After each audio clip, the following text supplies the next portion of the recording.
warahmatullahi wabarakatuh. Shalom, Om Swastiastu, Namo Buddhaya, salam kebajikan, rahayu, dan salam sejahtera bagi kita semua. Kami dari kelompok 4 akan memberikan tanggapan terkait UAS Hukum Internasional yaitu Konvensi 1951.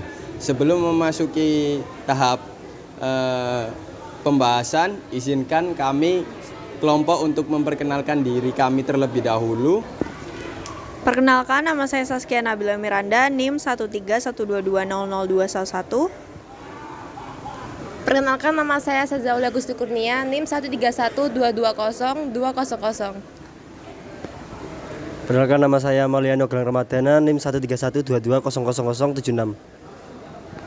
Saya Daniel Liluis Caesar, NIM 13122000173. Saya Seva Gelombang Bernardin dengan NIM 13122000104. Sekarang kami akan masuk pada pembahasan. Konvensi 1951 tentang pengungsi merupakan sebuah perjanjian internasional yang bersifat multilateral dibentuk untuk mengatasi permasalahan pengungsi di dunia. Konvensi tersebut dibentuk saat PBB mengadakan konferensi bersama UNHCR dan 26 negara yang berpartisipasi untuk membentuk dan kemudian mengesahkan konvensi tersebut. Konvensi 1951 tentang pengungsi kemudian disahkan dengan isi 7 bab disertai 46 pasal yang termasuk di dalamnya definisi pengungsi, langkah dasar penanganan, hak dan kewajiban pengungsi beserta statusnya secara hukum. Konvensi ini menyebutkan bahwa istilah pengungsi akan berlaku bagi mereka yang memiliki ketakutan atas persekusi yang terjadi di wilayah Eropa sebelum 1 Januari 1951. Selain itu, terdapat beberapa hal penting yang tercantum di dalamnya seperti 1. Tindakan non-diskriminasi, 2. Hak untuk bekerja, 3. Hak untuk memiliki tempat tinggal, 4. Hak mendapatkan kebebasan bergerak di dalam wilayah negara, 5. Hak untuk memperoleh bantuan dan pertolongan publik, 6. Tindakan non-refoulement atau pengungsi tidak diusir ataupun dikembalikan ke negara asalnya oleh negara penerima. Protokol 1967 tentang pengungsi, setelahnya berlakunya Konvensi 1951 tentang pengungsi. Pada tanggal 22 April 1954, di tahun 1967 diadakan pertemuan kembali untuk mengamandemen konvensi yang telah digunakan selama kurang lebih 13 tahun. Hal ini dilakukan atas pertimbangan pengungsi yang terus bermunculan setelah tahun 1951. Protokol ini kemudian menghapus batasan wilayah yang pada awalnya hanya berlaku di wilayah Eropa saja dan hanya berlaku untuk pengungsi yang menjadi korban dalam peristiwa yang terjadi sebelum 1951 menjadi lebih universal. Setelah diratifikasi, kemudian Protokol 1967 tentang pengungsi berlaku mulai tanggal 4 Oktober 1967. Konvensi dan protokol tersebut telah diratifikasi oleh lebih dari 140 negara di dunia. UNHCR mengajak negara-negara yang telah meratifikasi untuk mematuhi dan melaksanakan tanggung jawabnya dalam mengimplementasikan kedua instrumen tersebut sebagai landasan utama dalam menangani permasalahan pengungsi, karena permasalahan pengungsi menjadi tanggung jawab bagi semua negara yang meratifikasi konvensi dan protokol. Bagi negara-negara yang tidak ataupun belum meratifikasi, UNHCR menegaskan agar kedua instrumen tersebut juga dapat digunakan dalam menangani permasalahan pengungsi, minimal dengan menerapkan beberapa langkah awal dalam memberikan perlindungan yang tercantum di dalam konvensi. Indonesia belum meratifikasi Konvensi 1951 dan Protokol 1967 tentang pengungsi. Indonesia termasuk salah satu negara yang belum mengikutsertakan dirinya untuk meratifikasi Konvensi 1951 dan Protokol 1967 tentang pengungsi. Untuk meratifikasi sebuah perjanjian internasional, Indonesia memiliki mekanisme tersendiri yang telah diatur dalam Undang-Undang Nomor 24 Tahun 2000 tentang Perjanjian Internasional. Dalam undang-undang tersebut telah disebutkan bahwa ratifikasi merupakan salah satu bentuk pengesahan yang digunakan untuk mengikat diri terhadap sebuah perjanjian internasional secara hukum. Sebuah perjanjian internasional akan diratifikasi melalui Undang-Undang Pasal 10 Undang-Undang Nomor 24 Tahun 2000 tentang Perjanjian Internasional. Jika substansi atau isi dari perjanjian tersebut menyangkut 1. Masalah politik, kedamaian, pertahanan, dan keamanan negara. 2. Perubahan wilayah atau penetapan batas wilayah negara Republik Indonesia. 3. Kedaulatan atau hak berdaulat negara. 4. Hak asasi manusia dan lingkungan hidup. 5. Pembentukan kaidah hukum baru. Dan nomor 6. Pinjaman dan atau hibah luar negeri. Analisis mengenai apakah Indonesia perlu melakukan ratifikasi kepada Konvensi 51 melibatkan pertimbangan berbagai faktor.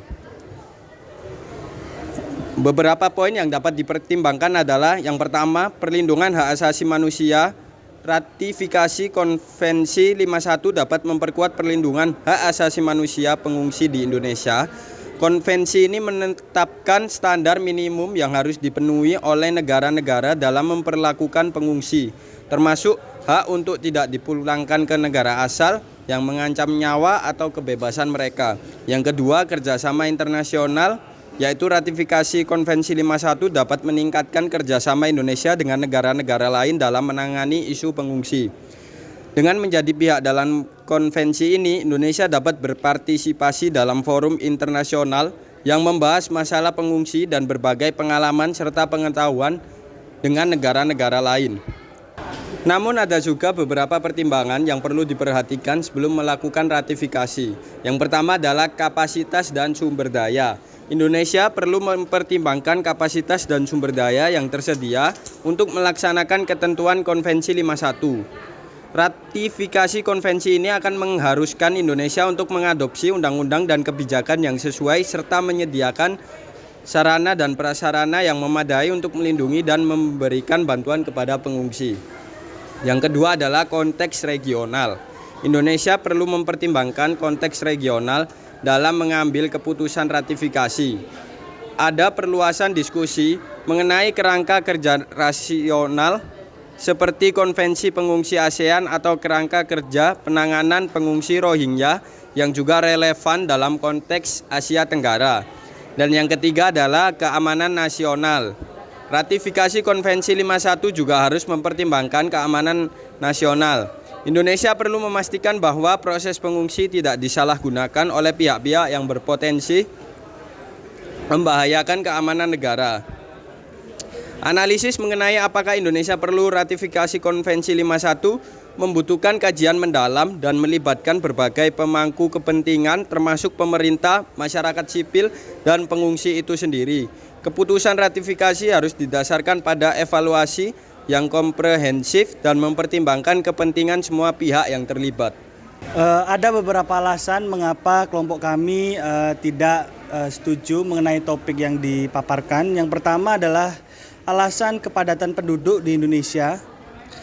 Tidak dapat diprediksi kapan dan seberapa besar jumlah pengungsi yang akan datang ke Indonesia, seperti yang terjadi pada pengungsi Afghanistan saat ini.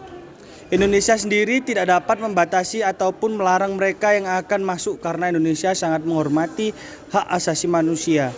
Dan fenomena ini bukan pertama kali terjadi di Indonesia karena Indonesia telah beberapa kali menerima kedatangan pengungsi sejak tahun 1979. Aspek yang kedua adalah aspek hukum. Secara hukum Indonesia tidak memiliki hukum yang mengatur tentang adanya integrasi lokal yang dapat memberikan persamaan hak yang diperoleh pengungsi seperti hak yang dimiliki penduduk asli Indonesia. Pada dasarnya Indonesia tidak meratifikasi konvensi dan protokol tentang pengungsi sehingga tidak ada kewajiban bagi Indonesia dalam pemenuhan hak-hak tersebut. Indonesia hanya memiliki undang-undang ataupun peraturan yang dikeluarkan oleh Presiden hanya sebatas dalam hal penanganan pengungsi mulai dari penemuan, penampungan, pengamanan, dan pengawasan keimigrasian. Dan ketentuan lainnya yaitu Peraturan Presiden Nomor 125 Tahun 2016 tentang penanganan pengungsi dari luar negeri. Aspek yang ketiga adalah aspek ekonomi. Weiner mengatakan bahwa dampak dari migrasi dapat memperburuk kondisi pengangguran dan problem perumahan di negara penerima, yang mana hal ini dapat dibuktikan dengan keadaan domestik Indonesia terutama dari segi ekonomi. Migrasi internasional tentu akan memberikan dampak terhadap perekonomian suatu negara, tidak hanya mempengaruhi anggaran keuangan di Indonesia. Dampak migrasi ini juga akan memberikan pengaruh pada tingkat pengangguran yang terjadi di Indonesia. Seperti yang dikatakan Weiner bahwa proses migrasi internasional dapat memperburuk jumlah pengangguran. Sekian tanggapan dari kelompok kami. Kami ucapkan terima kasih.